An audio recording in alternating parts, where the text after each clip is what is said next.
Hey everybody, this is Daniel Garza with Put It Together, coming to you from the Port of Los Angeles.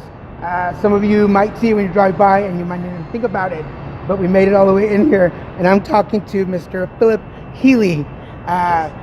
Welcome to the show. Thank you very much for having me, Daniel, and thank you for the support so far. No, thank you. Well, like my listeners and my watchers know, the audience knows, I was in Texas, lived there for 12 years. So some of the areas that are actually affected are places that I've lived, and that's one of the reasons I want to find somewhere to donate. But what motivated you to start all this? Well, I grew up in Texas, still have some family and friends back there, and I just felt like we had resources and opportunity to put a drive together to send some goods out there to the people that need it. Were some of the places that you lived or where you live, was that affected? Yeah, I'm from the western part of Houston, the Katy area, the northwest side, and they got it pretty bad. Some of the neighborhoods out there still battling with water and trying to rebuild. So is everybody in your family okay? Everybody in the family's okay. They do have some property damage, but fortunately everybody is intact. Well, as you can see, even all the way down here in Southern California, there's some true Texans. That's right. One of the beautiful things about Texas people is we band together. No matter how far away we are, we always come together. That's right. Have you met any other Texans out here? I know a few, and they're trying to help out every way they can. But my Southern California neighbors that have no ties to Texas have just come out in droves. The ILWU has been a huge supporter. Union Pacific Railroad has also done a tremendous job.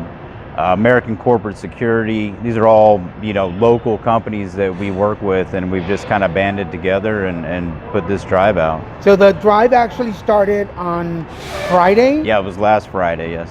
So that was the second? I think it was the first. First? It might have been, yeah. So it started on Friday. It was supposed to be a one-day event? Yep.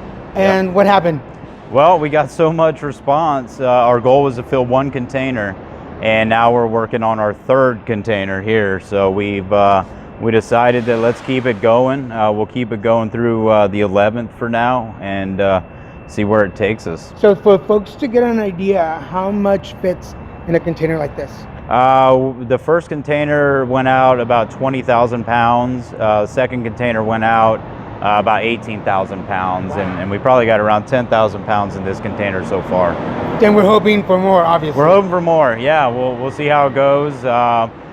Still getting a lot of inquiries about dropping off donations and keep them coming through the 11th. So to give folks an idea of what they can bring, what's on the list? A lot of the important items: food, non-perishable food, water, diapers, paper towels, toilet paper, cutlery kits, paper plates, plastic bowls, taking rags for cleanup, plastic gloves, face masks. Oh boy, the list goes on and on. Well, a friend of mine in Houston had asked about cleaning supplies, because I didn't even think about that. That as they're cleaning up their houses, they're going to need things to clean with. Can they bring like Windex or Ajax or soaps or something? Yeah, I like to try to shy away from that simply because we have so much food and water and stuff going in. If the bleach or whatever broke open, it could spoil some of the donations. So I think it'd probably be best to shy away from those kind of chemicals going in the container. And what are the times when folks can come and do the drop-off? They can come anytime. We're open 24 hours a day. They can drop off donations with any of our guards at the entrance points, the main gate. We have a parking lot back over there as well, or in this building.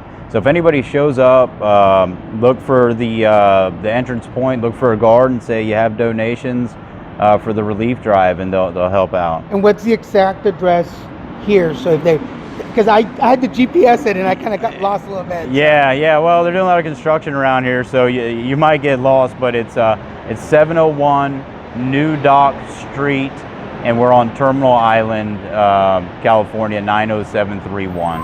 Now, you're not loading these up by yourself.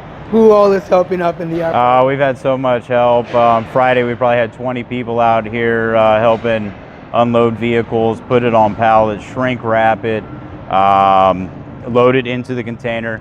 My buddy Ken Fletcher over here, he was a big help yesterday. Asked him if he could just come down for a little bit and help me build some pallets.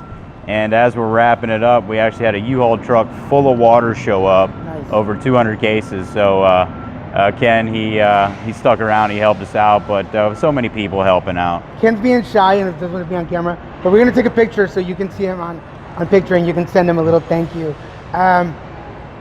Thank you so much. I don't want to get emotional because I love Houston. I miss Houston. Me too, Daniel. But it's nice to know that a fellow Texan took charge of this, and some of us do videos, some of y'all load containers, but I think everybody has to put their own little grain of sand and we'll build it back together, right? That's it. I really appreciate you coming out again with the second round of donations, getting the word out there throughout your friends, and it means a lot, man. I really appreciate it so much. Any message out to the folks in Houston? We're with you guys. We're praying for you, and just hang in there.